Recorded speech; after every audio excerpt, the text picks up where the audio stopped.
Hello Aquarius, alamin natin yung pwedeng kaganapan sa inyo sa May 17 hanggang May 30. Ito ay general reading.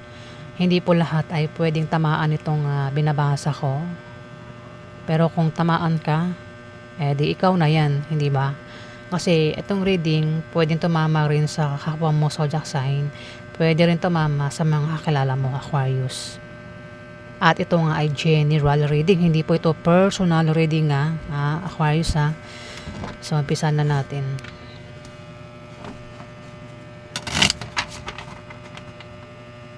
Kaya Aquarius, May 17 hanggang May 30.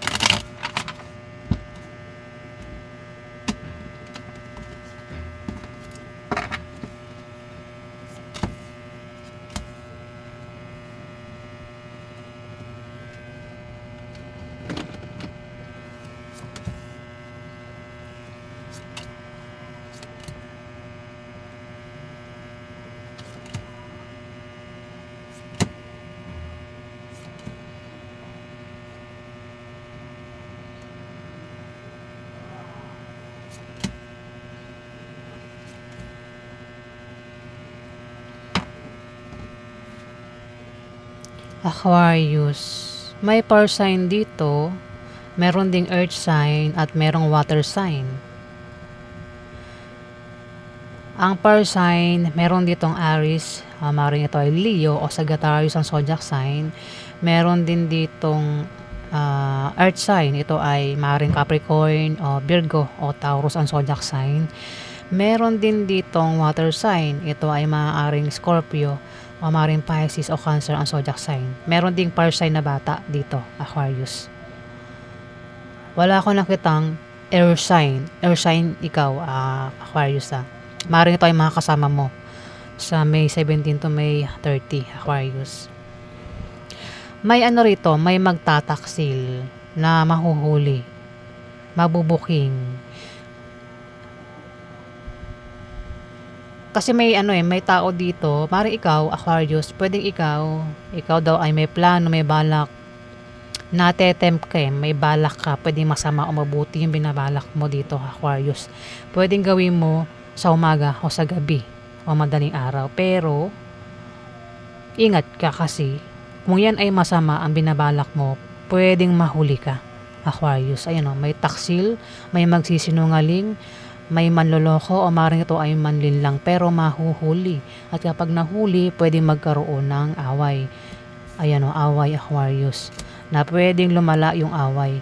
O maaaring magkaroon ng demandahan, Aquarius. Maaari din na ma-stress ka, Aquarius. At ingat ka sa aksidente. Ayan kung sa gabi mo binabalak itong gusto mo o itong plano mo, pinag-ingat ka sa aksidente. Ingat ka sa biyahe, pupuntahan mo pag travel. O kung maglalakad ka sa kalsada, Aquarius, ingat sa tadaanan na lugar, Aquarius. Ayan, Aquarius At kung hindi man ikaw itong mabuking, kung hindi ikaw ito na magtataksil, Aquarius, pwedeng kilala mo ang magtaksil, pero maaaring mahuli mo siya, Aquarius.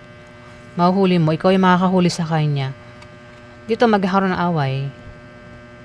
Away na sabi ko nga, pwedeng lumala yung away o maaaring lumaki nga yung away, diba isa lang yun? Sorry guys.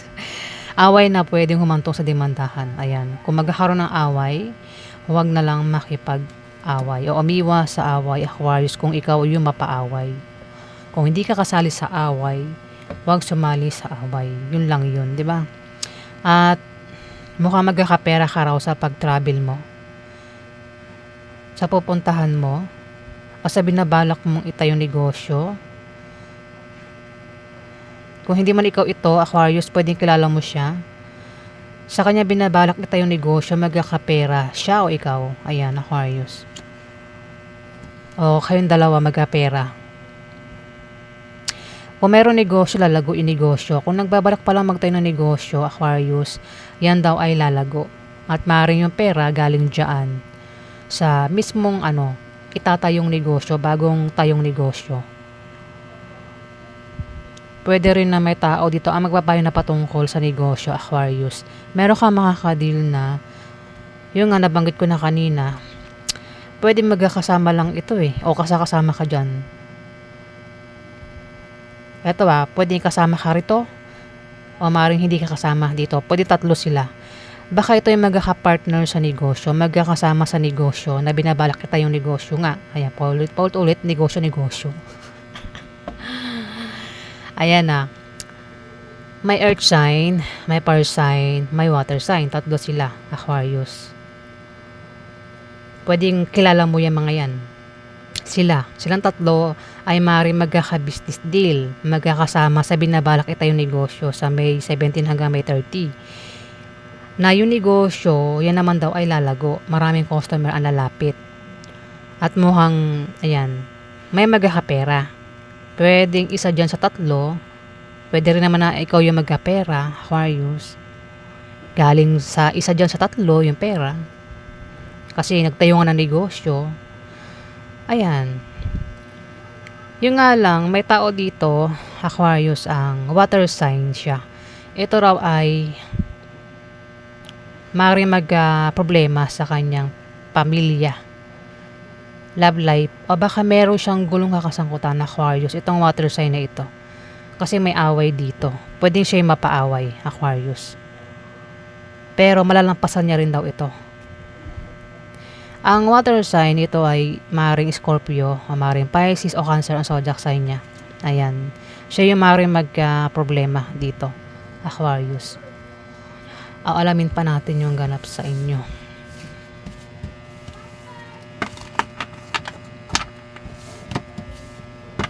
Napaganap kaya Aquarius sa May 17 hanggang 30.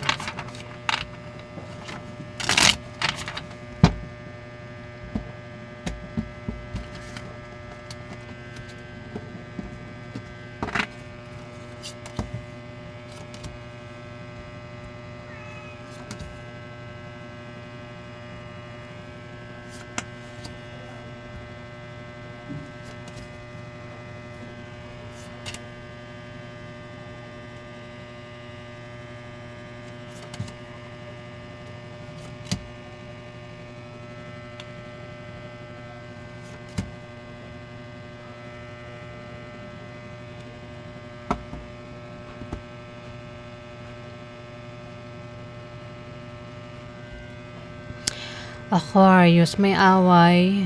Magkakaroon ng away na patungkol sa pera. Away na patungkol sa pera, pero yung away sa pera ay malulutas naman, Aquarius, kasi may darating na pera dito. Pwedeng buntis yung makaaway niya. Kung hindi buntis, pwedeng ikaw yung makaaway niya, Aquarius. Away na patungkol sa pera. Ayan pero magkakapera naman, kaya kung patungkol sa utang, makakabayad din sa utang. O kung gastusin, araw-araw gastusin sa mga anak, ayan, masusolve yung away sa pera patungkol sa gastusin, Aquarius. Meron dito ang fire sign at water sign. Pwedeng sila ang maaaring mag-away. O ikaw yan ang mapapaaway sa isang fire sign. Fire sign na makaaway mo, lalaki. At may buntis. Yung buntis, pwedeng mga anak na o buntis pa lang. Pwede rin naman na may nakabuntis dito, Aquarius. May nakabuntis. Lalaki siya, nakabuntis. Water sign. O maring kung wala talagang buntis Nabubulo lang naman ako Kung wala talagang buntis sa Aquarius, walang nakabuntis, walang manganganak, meron siyang pinaghihirapan na magbubunga ng maganda at maring diyan galing yung pera. At patungkol din diyan sa pinaghihirapan niya yung away sa pera, Aquarius. Ayan, gets ba? Kumbaga, meron siyang pinaghirapan, pinagtrabahuhan, ang taong ito, Aquarius, na patungkol sa pera nga, at maganda yung kita niya kung yan ay tindahan, kumbaga mabenta yung paninda niya, malaki sa ang benta niya, Pero magkakaroon ng away patungkol dyan, Aquarius. Gets ba?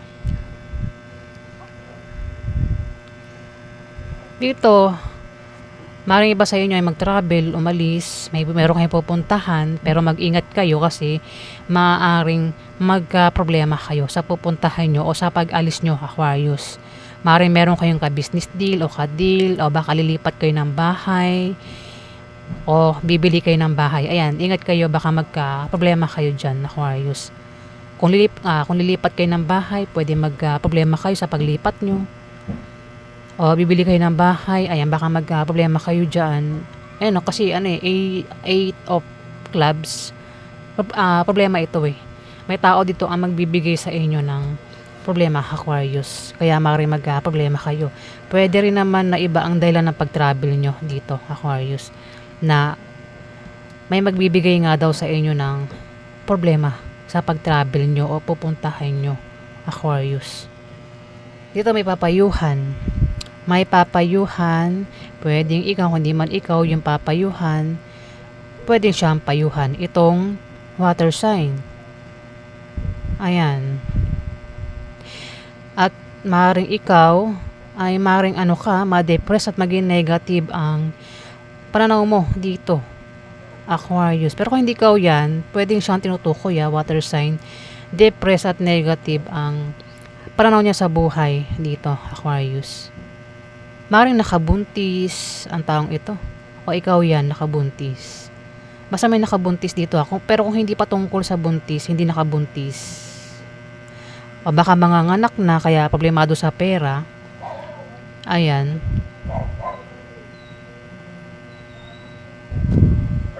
Pwede rin naman na kung wala talagang buntis, patungkol sa pinaghihirapan, yung pag-aawayan, Aquarius.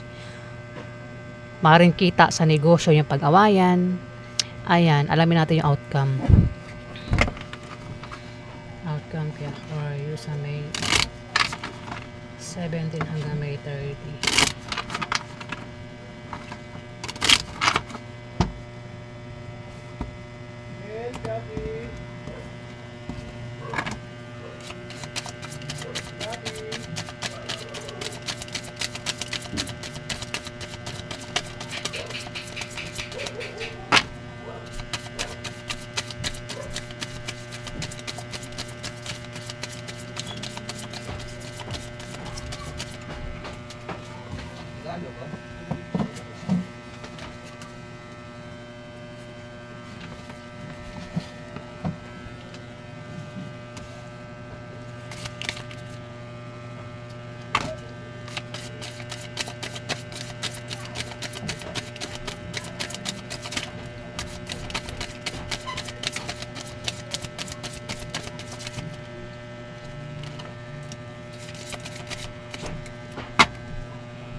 Tumatagaktak ang pawis ko. Aquarius, magkakaroon daw ng kasiyahan. Kasiyahan, inuman party. Pwede magkaroon ng kasal, dibu, binyag, birthday, inuman, out of town, basta kasiyahan. At maaaring maimbitahan ka, Aquarius. Pwede rin kung walang maganap na ganyan, lang ito bisita. Pwedeng meron kang bibisitahin o ikaw yung bibisitahin dito, Aquarius. At maaaring sa pagbisita mo, magkapera ka, Aquarius. Kasi travel ito, ikaw daw ay aalis, meron kang pupuntahan at mukhang magkakapera ka. Maaaring sa pagbisita mo, yun nga, ay maaaring magkapera ka, Aquarius. Pwede rin kung maimbitahan ka sa mga kasiyahan, inuman party, maaaring magkapera ka dyan. Kung di man ikaw yung magkapera, may magkakapera dito na maaaring kilala mo, Aquarius. Dito, meron ka raw pagpipilian na ikakahirap mo yung pagpili, Aquarius. Ayan na, sa May 17 to May 30. Mahirapan ka raw pumili. O maaaring mahirapan ka magdesisyon. Ikaw ay nalilito dito, Aquarius. Hindi ka makapag-decide. Ayan, kaya pala kasi may manloloko. Oh. Ayan, mayroon daw manloloko, Aquarius. Yung panloloko, pwedeng malala, pwedeng hindi rin, pwedeng ano lang, pwedeng hindi malala yung panloloko. Pwedeng joke-joke lang, biro-biro lang. Yung malalang panloloko ay ito yung naghanap ng third party o makahanap ng third party mismo dyan sa kasiyahan o maring scammer, ganyan, patungkol sa pera ang gagawin panloloko. Ayan, kaya mag-ingat sa manloloko, Aquarius, sa May 17 to May 30 kung hindi ikaw itong manloloko.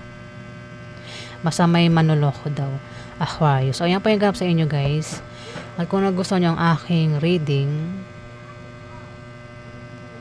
at hindi pa kayo nakapag-subscribe, click na lang po ang subscribe button at paki-like na rin po. Maraming salamat po, guys.